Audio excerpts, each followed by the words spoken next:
Ocuvita Literatura. Aqui temos cultura, com o mecenato da Fábrica de Água Preciosa.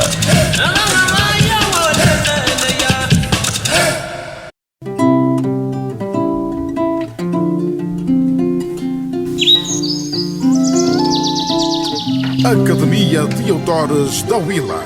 Projeto de Desenvolvimento da Literatura na Willa.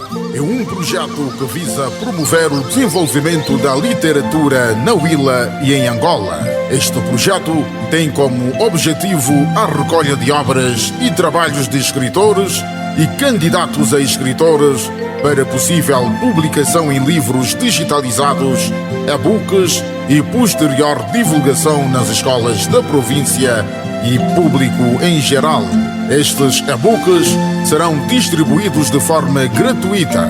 Podem ser guardados e lidos em computadores, tabletes, pendrives, CDs e telefones. Qualquer pessoa que tenha trabalhos escritos ou queira desenvolver sua escrita pode aventurar-se e enviar seus trabalhos. Escrever é uma doação e uma paixão. Todas as obras editadas serão publicadas no site Academia de Autores da Willa, Angola, e poderão ser lidas e baixadas gratuitamente. Os trabalhos e obras terão de estar digitalizados em Word Verdana 12 e devem ser enviados para o seguinte endereço eletrónico: escritores.willa@gmail.com. Apoio Fábrica de Engarrafamento de Água Preciosa. Água Preciosa. Beba a confiança. Tenha sempre à mesa. Água Preciosa. É naturalmente captada do aquífero Esporão da Umpata e adequada para bebés e mães lactantes. Água Preciosa. Concurso de poesias nas escolas da Willa. A ASA Willa, a Associação de Autores na Willa, e o Mecenas Fábrica de Água Preciosa convidam todas as escolas públicas e privadas de todos os municípios da Willa a desenvolverem concursos de poesias em cada escola. Ao final do ano letivo, cada escola apresenta uma coletânea das melhores poesias para serem publicadas em formato digital, e-book, e em formato audiobook no portal da ASA Willa, www.academiadeautoresdawilla.net, e no canal YouTube ASA Willa Audiobooks.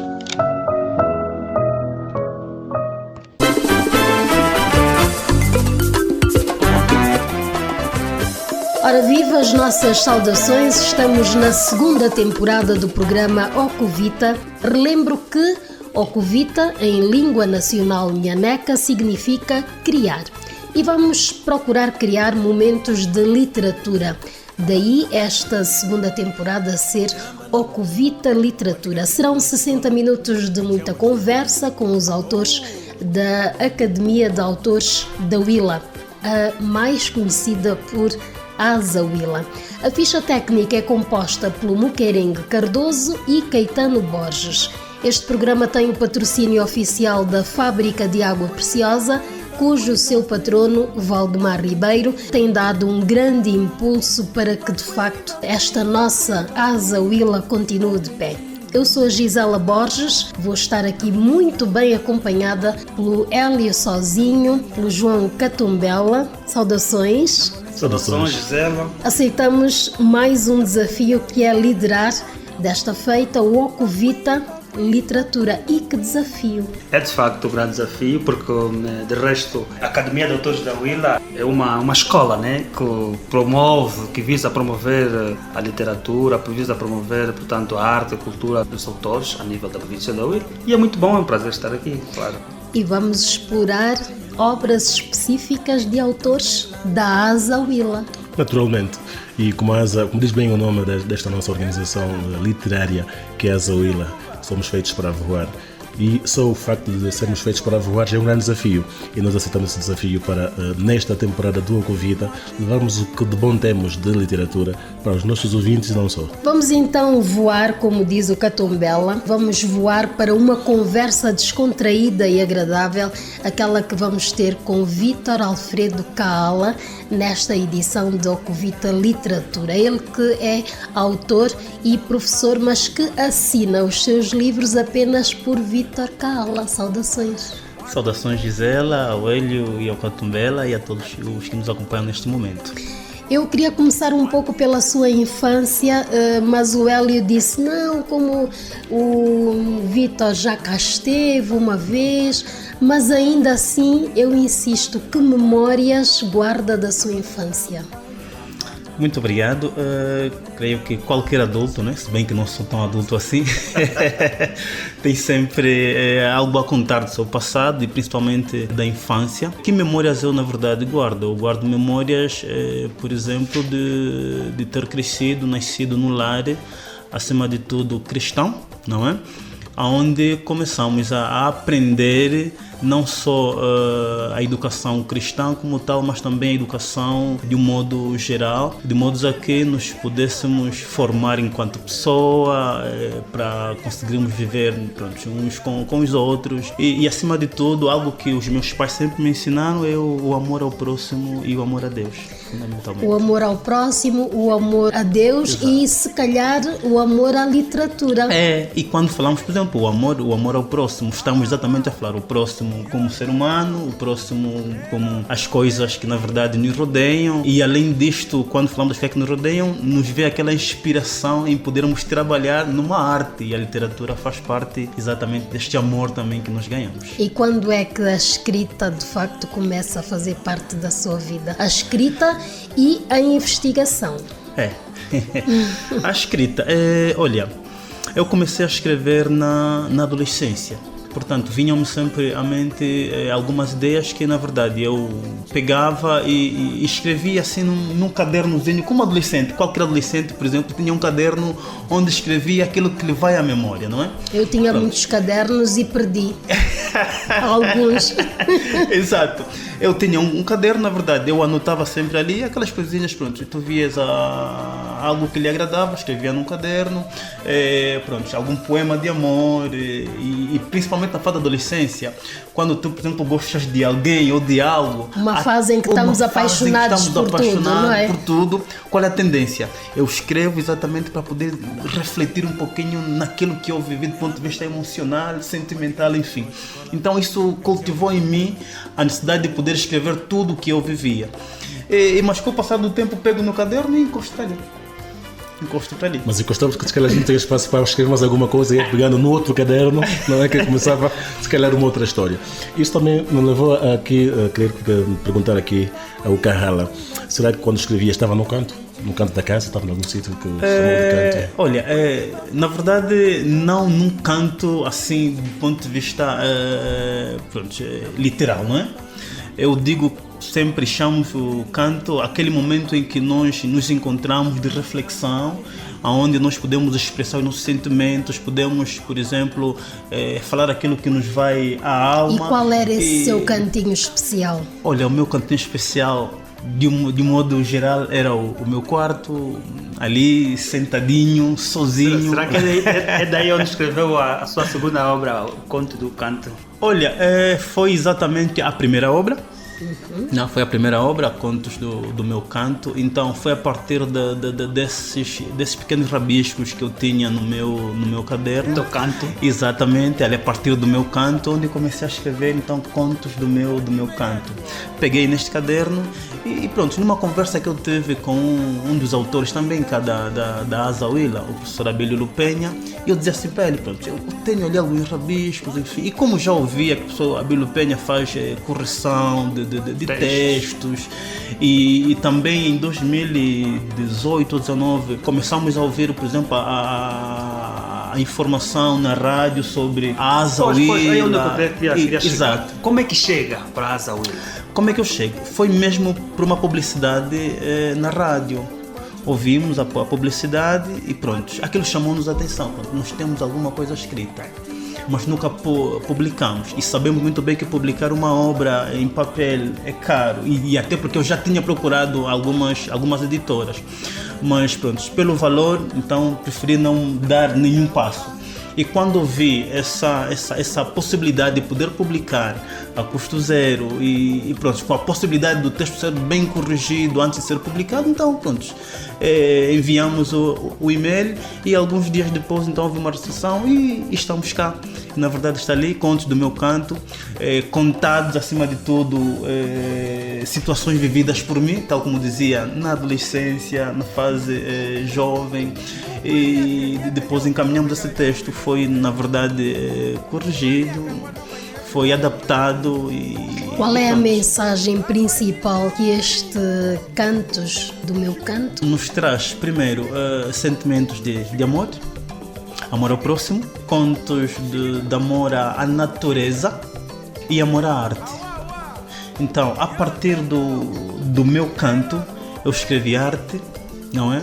Escrevi contos sobre como podemos olhar para a própria natureza, a beleza que a natureza na verdade traz, e além disso olhar pelo amor ao próximo e ao semelhante, e além disso a luta do nosso dia a dia, porque eu acredito que cada ser humano tem sempre alguns contos no seu canto, não é? E eu acredito que também qualquer um de nós tem sempre alguma coisa que ele vai no fundo da alma e sozinho, ou no quarto, ou talvez em algum recanto qualquer da sua própria casa, reflete na sua vida e quer contar alguma coisa.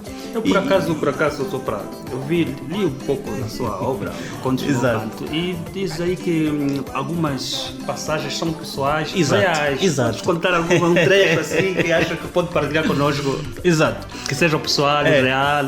Perguntava se ela no princípio, como é que foi, por exemplo, a minha infância. Eu tive uma infância, nasci num berço completamente cristão, não é? De educação cristã, acima de tudo, mas por conta das situações também vividas na época de guerra, enfim, tivemos que nos deslocar de um sítio para o outro, não é? Como acredito eu, muitos de nós passaram por essa situação. Exatamente. Então, o que aconteceu? Pronto, por conta disso, na verdade, os meus pais perderam muitos saberes, perderam emprego, enfim, e passamos por muitas dificuldades financeiras e até mesmo dificuldades assim, pronto. Havia momentos que não tínhamos nem alguma refeição para fazer ao longo do dia, por exemplo. Houve épocas que fazíamos apenas uma refeição por dia, nem sapatos, por exemplo, para calçar nós tínhamos naquela época. Aliás, era uma dificuldade que muitas famílias angolanas passaram, que para conseguir um par de sapatos, exatamente, ou um simples chocolate, é que calçava. As roupas, por exemplo, eram todas remendadas de um lado para o outro. Eu lembro-me um dia eu ter dito ao meu pai, pai, será que andar descalço por muito tempo não desgasta também a sola do meu pé? Pronto, hoje até dá para rir, mas no passado meu pai olhou para mim e pronto. Não lembro muito bem a resposta que ele me deu, mas eu sempre coloquei alguma coisa na mente. Pronto, eu vou estudar, vou lutar para que no futuro, pelo menos, eu não só consiga dar uma vida melhor para mim, mas também para os meus pais e para as pessoas que me rodeiam. Então, essa vivência toda do passado, não é? É que também traduziram alguns poemas que constam nesse canto, aliás, nos contos do meu canto. Exato. E estes cantos, ou seja, estes contos do teu canto continuam a crescer. Eu sei que já vai para a segunda obra, que também não é poética, não é apenas uma de investigação científica, e que se olhar para o contexto de hoje, o contexto educacional, já está tudo meio adulterado. Quase que hoje não se fala mais de ciência da natureza. E foi exatamente nesta área que foi escolher para abordar nesta obra. Qual foi a razão para esta escolha? Olha, eu fiz a minha licenciatura em ensino da biologia, não é? Portanto, eu trago já um percurso no ensino médio, onde fiz ciências físicas, bioquímica, perdão, não é? No ensino médio, no INE, exato. Exato, no antigo INE. No ensino superior, então, fiz ensino da biologia. Então, este meu amor pela natureza veio, não digo a aumentar, né? Mas me aproximou um pouquinho mais à própria natureza. E então algo me veio à mente, como professor, por um lado, também por outro lado, como líder juvenil, o que eu poderia oferecer, por exemplo, para os juvenis, não é? Como poder ensinar, por exemplo, uma criança sobre a natureza, mas assim, na linguagem, exatamente, de uma forma mais simples, na linguagem de uma criança. Então, partiu dali esta segunda obra. São assim alguns questionamentos que eu faço, não é? O que é isto? Por exemplo, se uma criança lhe pergunta: papai, o que é uma folha?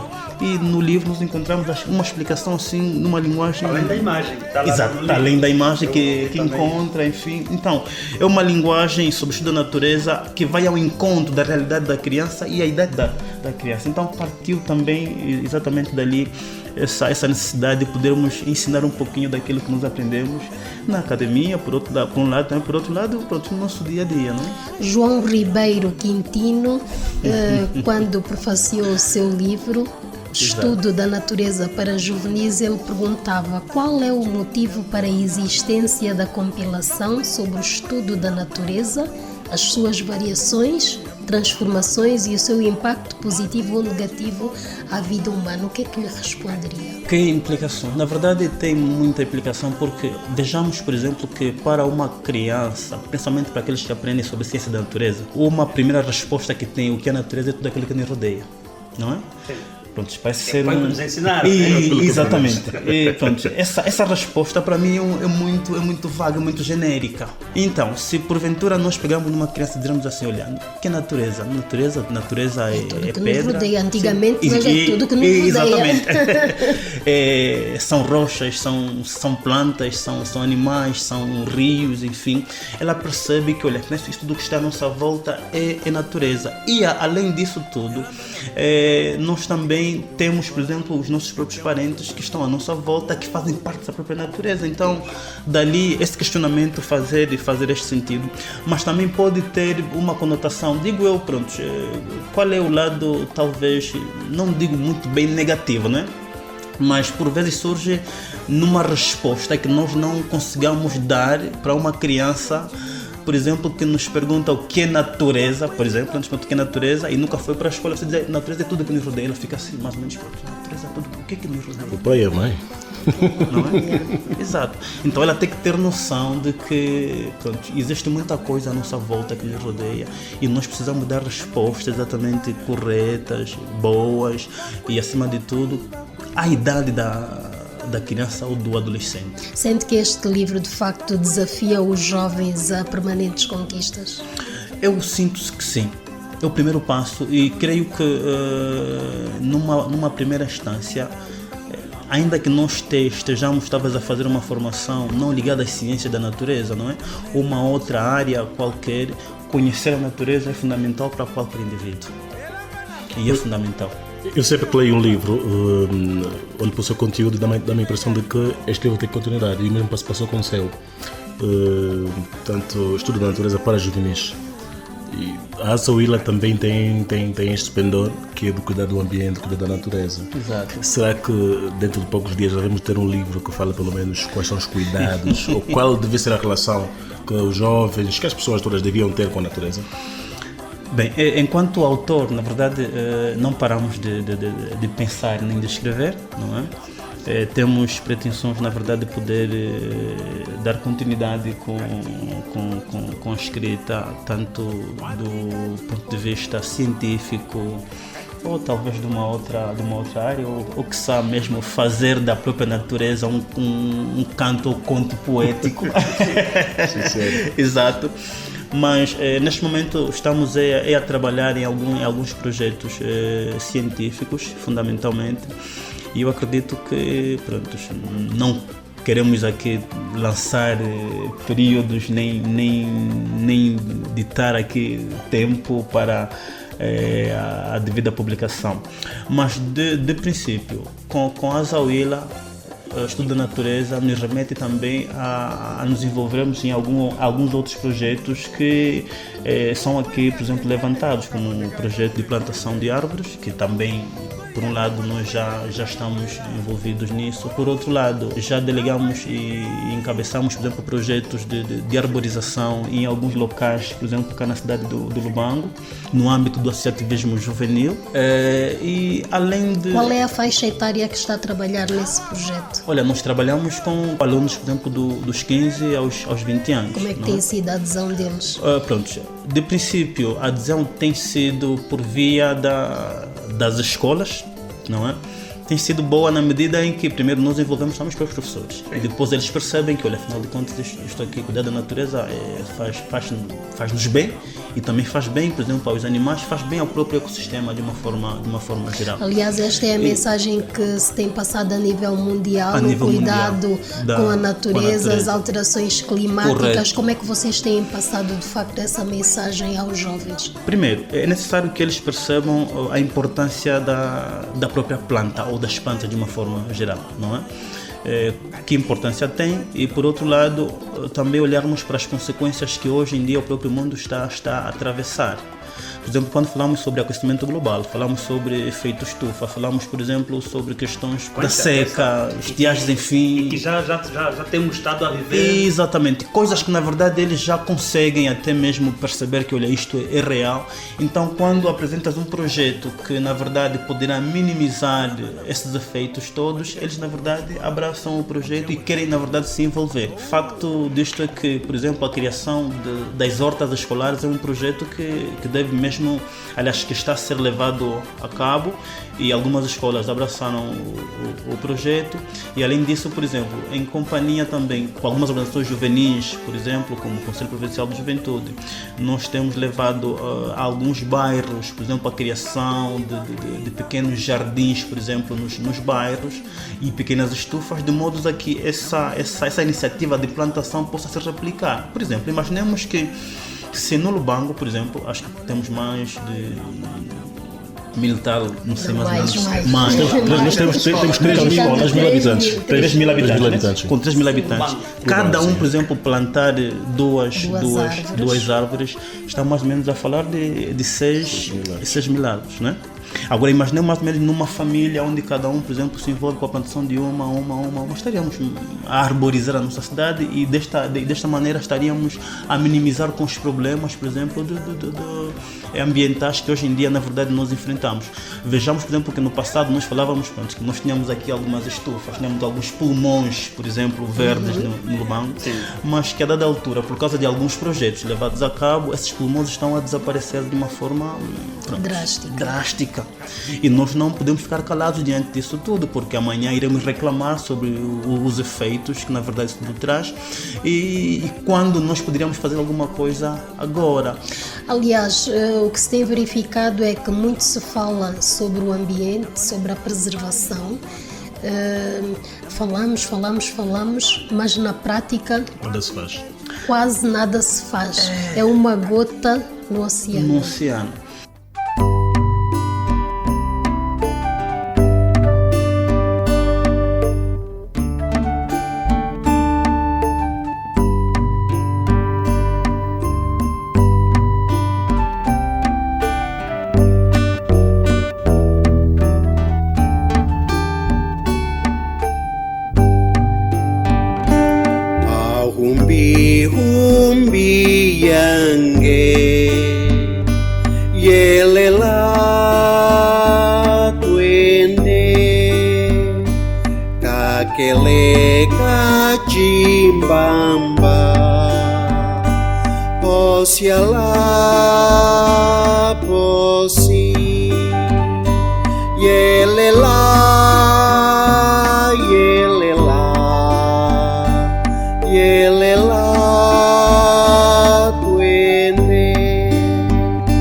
umbiyange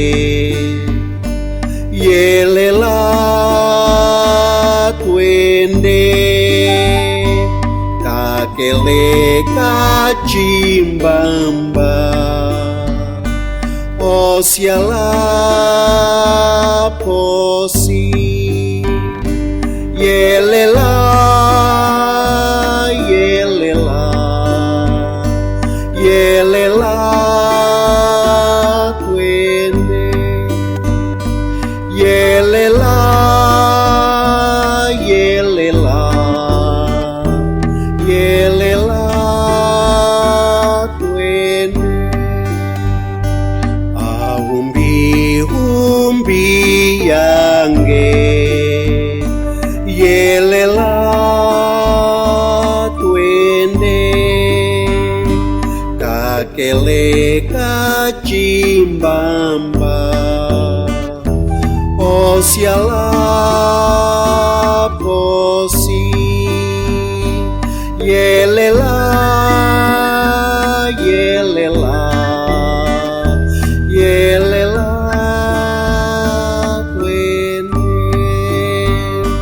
yelela yelela yelela twende.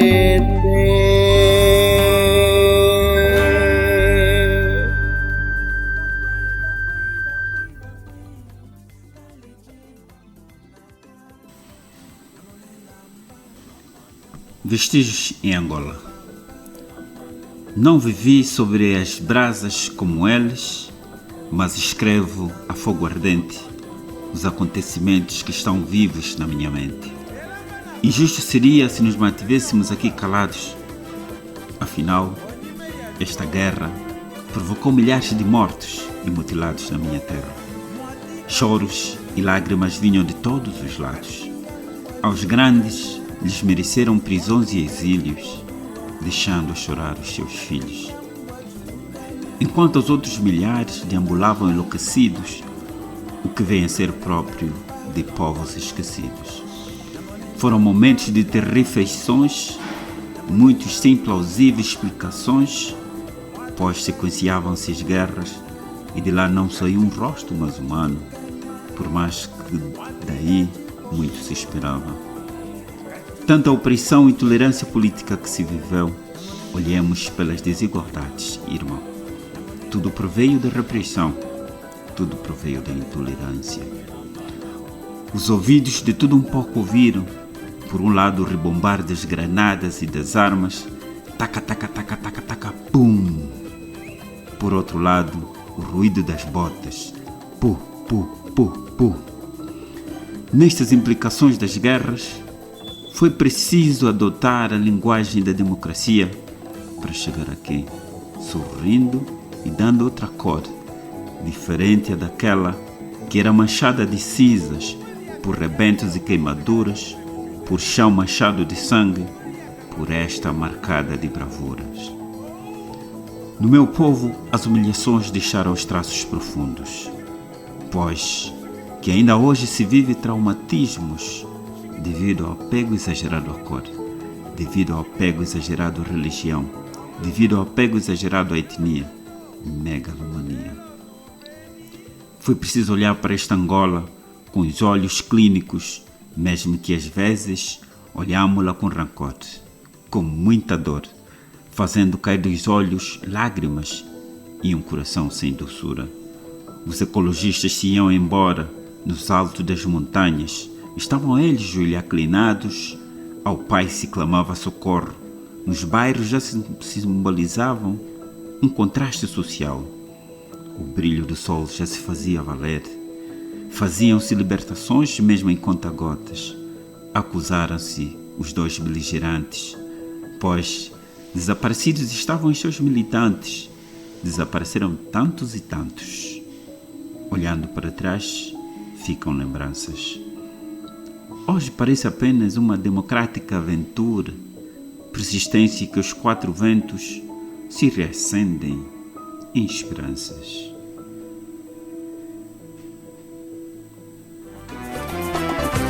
Por exemplo, eu quando escrevi o livro Estudo da Natureza, um dos objetivos era exatamente despertar no jovem, no adolescente, a necessidade de preservação do próprio meio ambiente. Porque eu acredito que hoje, por exemplo, quando vemos alguém a destruir, por exemplo, uma planta, a destruir, por exemplo, um jardim, muitos, por exemplo, não sentem nada, não é?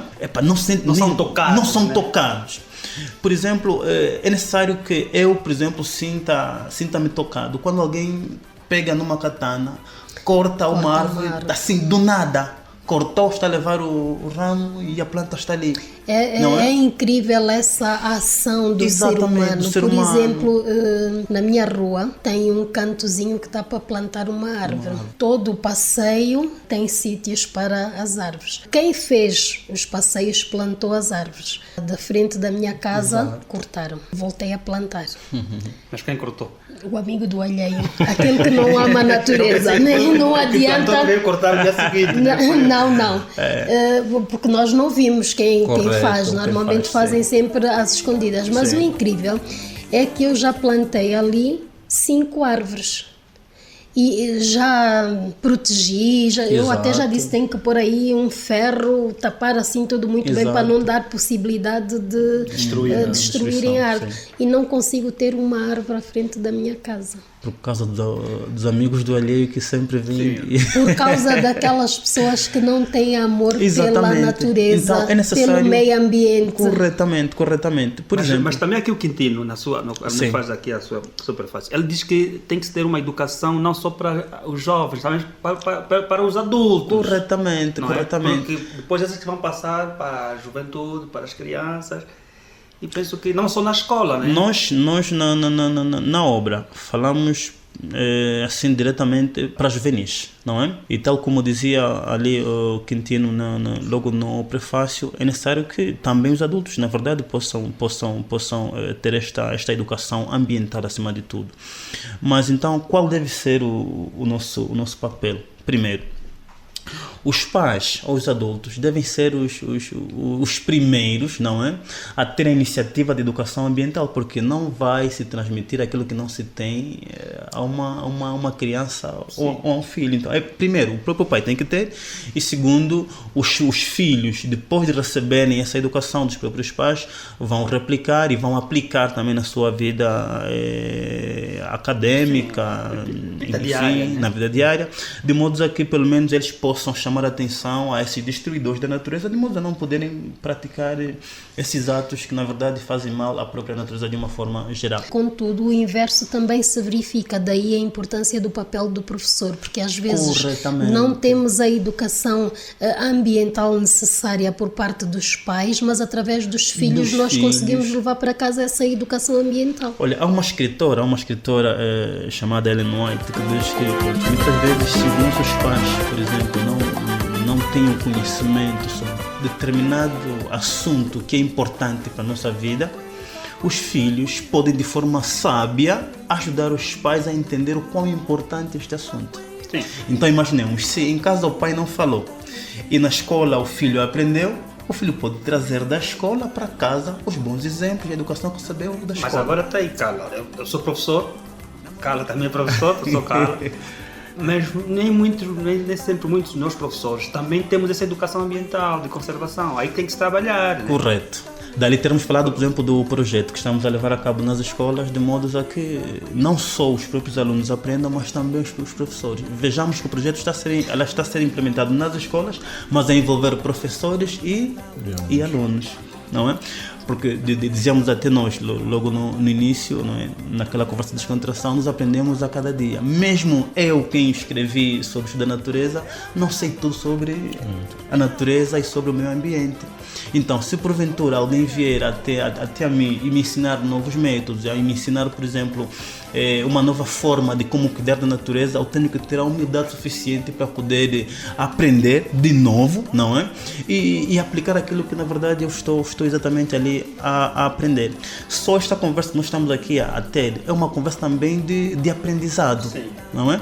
De modo a que eu possa aprender com o Catambela, com o Hélio, com a Gisela e com qualquer um que talvez venha dar o seu contributo neste painel.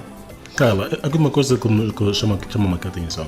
Os artistas, seja de qual arte eles se dedicam, têm o poder, se assim posso dizer, de influenciar comportamentos da sociedade. Será que nestas abordagens, quer no primeiro livro, em que contas os teus cantos e esta da natureza para juvenis, até que ponto com isso podes influenciar a juventude, sobretudo nessa relação com a natureza? Ao nível da Azawila temos aqui uma máxima que dissemos: se quiseres ouvir o cantar dos pássaros, planta uma árvore, nunca compra uma gaiola. Exato. De que forma é que podemos até mesmo incentivar aos adultos, jovens sobretudo, que pelo facto de viverem se calhar numa zona rodeada ou ladeada de uma pequena floresta, há aí pássaros, ainda tendem a caçá-los? De que forma é que você pode envolver essas pessoas para que saibam que isso é também parte da natureza? Primeiro, nós estamos a viver um período muito difícil do ponto de vista climático, não é? Se observarmos muito bem, hoje em dia, quando faz sol, todo mundo quer procurar por uma árvore. Quando o sol está completamente aberto, há momentos em que você, até mesmo o barulho de uma ave, de um pássaro, lhe faz falta no ouvido. Há momentos em que tu sentas e percebes que, olha, alguma coisa falta à minha volta. Não só viver, por exemplo, com seres humanos semelhantes a nós, mas falta alguma coisa a mais da própria natureza. Essa necessidade de falta de algo é que nós, na verdade, também precisamos transmitir para essas pessoas. Primeiro, é necessário que eu perceba, por exemplo, que a árvore me faz falta, não só no sentido de poder transmitir oxigênio para mim. Porque falar de oxigênio, creio que para muitos é ainda assim muito utópico. Mas quando tu lhe falas que essa planta tem sombra, já percebe que diante do sol pode correr debaixo da árvore, é top. Mas, por exemplo, quando nós falamos, por exemplo, do barulho de uma ave, por exemplo, a presença de um animal qualquer, por exemplo, hoje em dia, falar de um parque, nós associamos a própria vegetação e os animais. A fauna e a flora. A fauna e a flora. Portanto, quando não há esta combinação, por exemplo, num parque, parece que falta alguma coisa no parque. Então é necessário que nós adultos percebamos a necessidade, por exemplo, de termos e de conviver com diferentes seres vivos, tanto animais e plantas. O amor que nós também devemos ter aos próprios animais é que precisamos ter. Tem-se dito que é sempre importante que o ser humano também tenha um bicho de estimação, não é? Ainda que seja uma galinha, seja um pato, mas tenha o amor à própria natureza também pode ser ganho pelo amor aos próprios animais. Então, nós precisamos também transmitir para os adultos que, olha, há momentos que não precisa só matar a galinha, cria a própria galinha. Começa como estávamos a dizer, desde casa, né? Cuidar de uma planta, regar uma flor, a cuidar de um animal, de um cachorro, exatamente. Mas exatamente. Eu queria me pegar, Carla, tive informação que interessantemente teve em Portugal, e a participar de um clube de pensadores. Gostava de saber como é que foi a sua experiência. Se calhar antes de responder a esta pergunta, deixa-me só picar aqui, dando continuidade a este fio do barulho que nós temos. Às vezes a nossa mente de facto faz muito barulho com coisas desnecessárias. Pode ser silenciada então com o barulho da natureza. Exatamente. Vejamos, por exemplo, quando nós estamos quase perturbados do ponto de vista mental, quando alguma coisa, por exemplo, não vai bem na nossa vida, o que é que nós por vezes procuramos? Um sossego. E muitas vezes procuramos um sossego assim com um ambiente completamente natural, não é? Queremos ficar talvez debaixo de uma árvore, ou olhando para o céu e com um ar completamente fresco, ou debaixo de uma árvore e ouvir pelo menos aquele barulho necessário, não é? Exatamente. Das plantas e dos animais. O barulho do vento, o barulho das folhas. Exatamente. É uma terapia. Essa terapia natural faz muita falta para todos nós. E, aliás, temos sempre ouvido e até presenciado nas redes sociais ou por meio da comunicação social indivíduos que, na verdade, vão fazer uma terapia natural, não é? De modo a poder descontrair a mente. A própria saúde mental, ela é rejuvenescida ou então é revigorada quando nós nos mantemos em contato com a própria natureza. Para além do que muitas das plantas são medicinais, né? Exatamente. Então é necessário essa mudança, barulho de coisas desnecessárias com barulho de coisas necessárias. Mas como perguntava o Hélio, fez um pouco de barulho na sua mente a experiência que teve em Portugal. Exatamente. Nós fomos, na verdade, em representação mesmo também da Asa Huila, participar no clube de pensadores. Na verdade, é um clube renomado, não é? A nível de Portugal, onde fazem-se debates de muitos assuntos sociais, políticos, econômicos e até mesmo sobre a arte e cultura, onde, na verdade, com o Mecenas da Água Preciosa, nós representamos a Academia de Autores da Huila, de modo a podermos, por um lado, ver o que do outro lado do continente fazem, e por outro lado também de modo a poder trocar experiências entre dois grupos de pensadores, não é? Porque se lá tem o grupo, aliás, o Clube de Pensadores, aqui também nós temos, por exemplo, a Asa Huila, que é também um grupo de pensadores. Então fomos, na verdade, partilhar algumas experiências também que nós temos enquanto... Que experiências levou daqui? Por um lado, nós levamos a nossa experiência enquanto uma editora digital.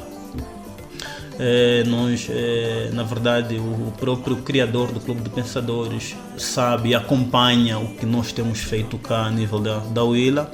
É um leitor das obras que nós publicamos na Asa Huila e acompanha a evoluir dos nossos projetos, dali que em algum momento vai dando sempre um feedback.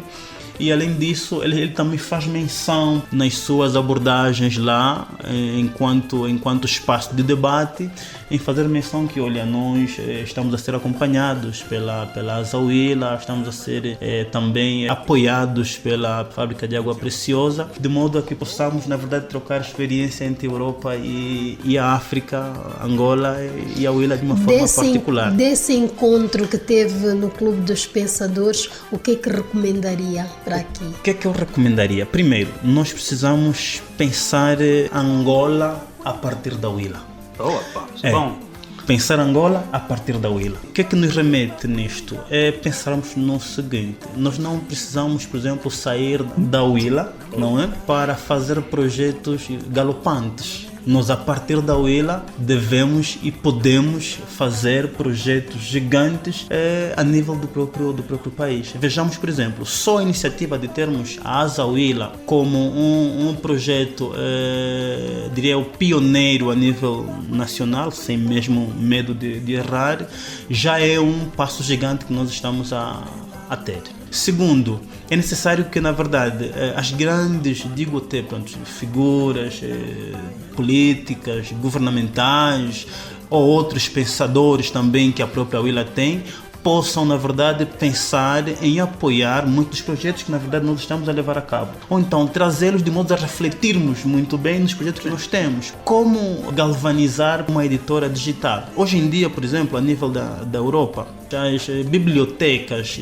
convencionais ou tradicionais estão lá. Os livros, por exemplo, físicos, na verdade, estão a ter uma produção a um ritmo muito desacelerado. Por quê? Por um lado, são os elevados custos da produção. Segundo, são os tais efeitos ambientais que podem causar ou provocar. E, além disso, está-se a apostar muito mais pelo lado digital. Vejamos que as próprias universidades, hoje em dia, elas estão a aliar a biblioteca convencional ou tradicional, mas além disso dizem sempre para poder procurar por uma mediateca ou então uma editora digital. Por quê? Porque é ali onde tu podes encontrar tantos artigos muito recentemente publicados, ensaios ou outras comunicações importantes sobre assuntos pontuais.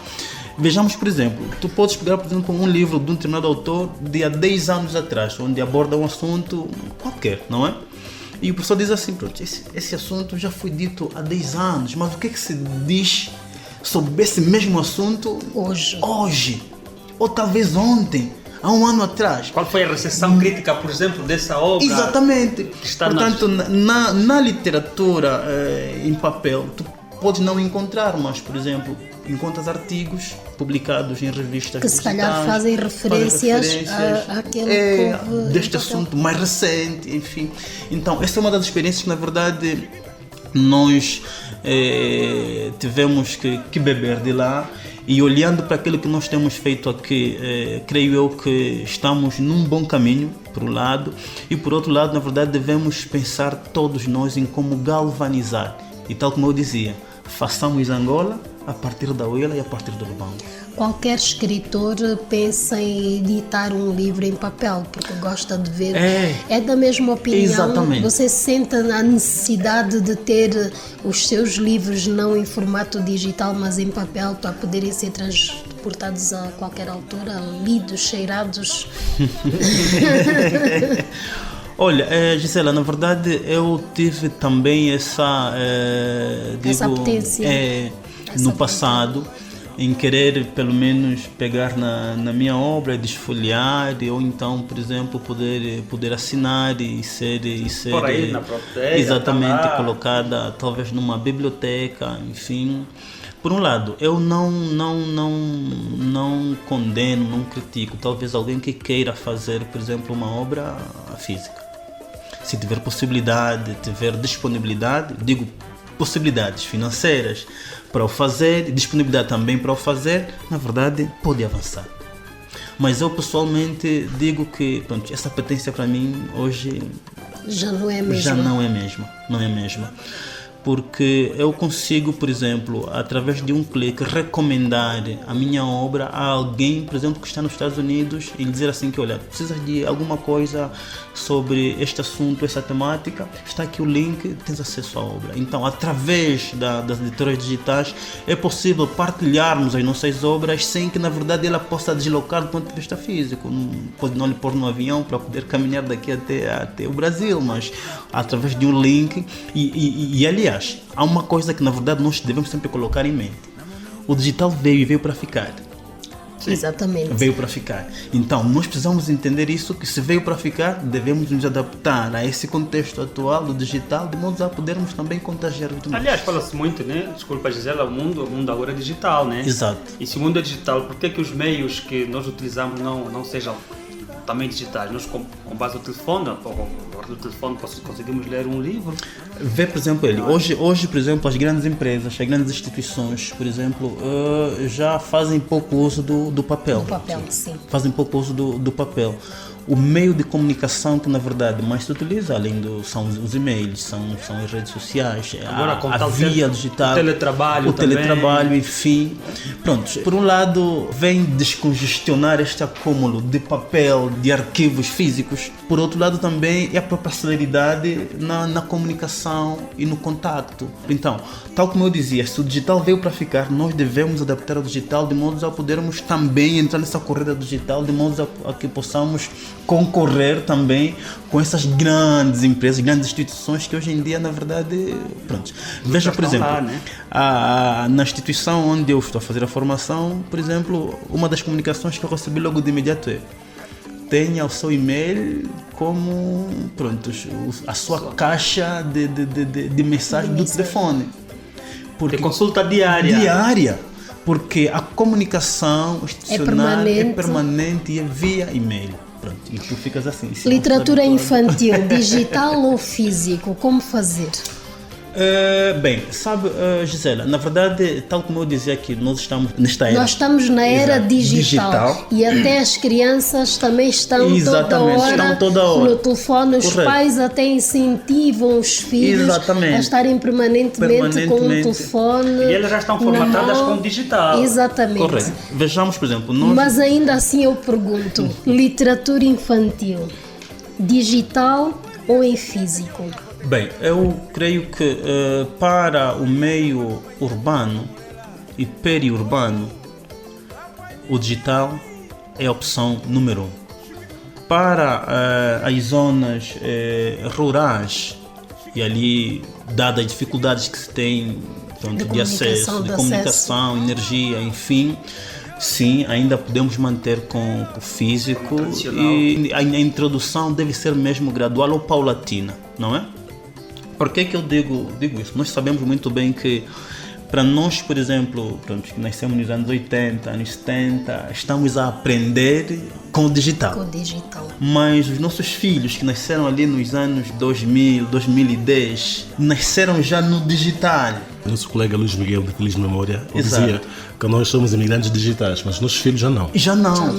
Por exemplo, São naturais digitais. Vê, por exemplo, que eu nunca ensinei, por exemplo, o meu filho a fazer desenho artístico no computador. Mas ele, quando pega no meu computador, a primeira coisa que vai buscar é uma folha branca e fazer desenhos.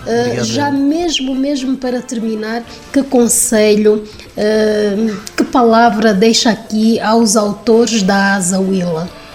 Bem, o primeiro conselho que eu deixo é que vamos continuar a trabalhar de modo a que possamos ver as nossas publicações a alcançar cada vez mais o público leitor, não é? Não só a nível da província da Huila, mas a nível do país e até do mundo, e tal como hoje em dia nós já temos mais visualizações até a nível fora de Angola, por um lado, e por outro lado também nos aproximarmos das instituições de ensino, de modo a que possam acompanhar e ler os nossos próprios autores, da Huila. E por outro lado também continuarmos a acreditar que a partir do nosso canto nós podemos fazer coisas grandes. Vamos sim fazer coisas grandes neste que é o Ocuvita Literatura, que termina agora com os cumprimentos da Gisela Borges, Do Hélio Sozinho, João Catombela. Claro que também está ali na técnica o Moqueirinho Cardoso. Caetano Borges tem o patrocínio oficial da Fábrica de Água Preciosa. Concurso de poesias nas escolas da Huila. A Azawila, Associação de Autores na Huila, e o Mecenas Fábrica de Água Preciosa convidam todas as escolas públicas e privadas de todos os municípios da Huila a desenvolverem concursos de poesias em cada escola. Ao final do ano letivo, cada escola apresenta uma coletânea das melhores poesias para serem publicadas em formato digital e-book e em formato audiobook no portal da Azawila www.academiadeautoresdahuila.net e no canal YouTube Azawila Audiobooks.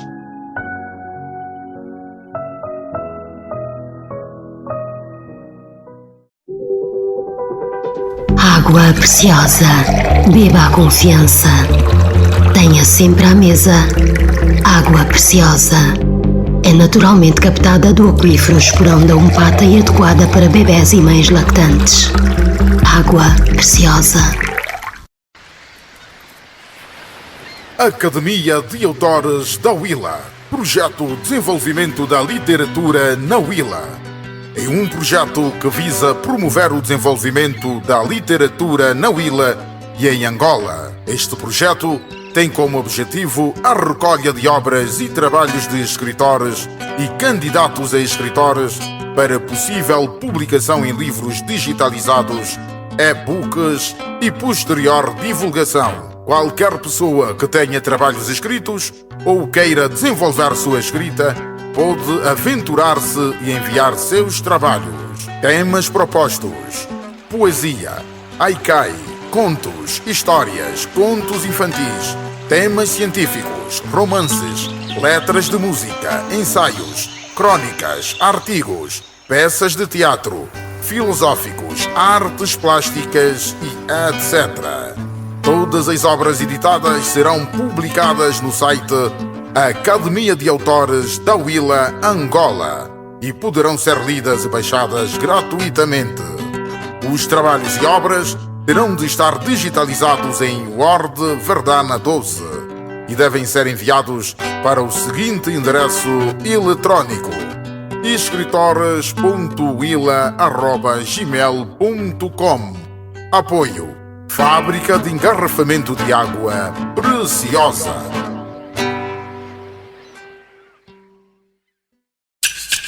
Ocuvita Literatura. Aqui temos cultura, com o mecenato da Fábrica de Água Preciosa.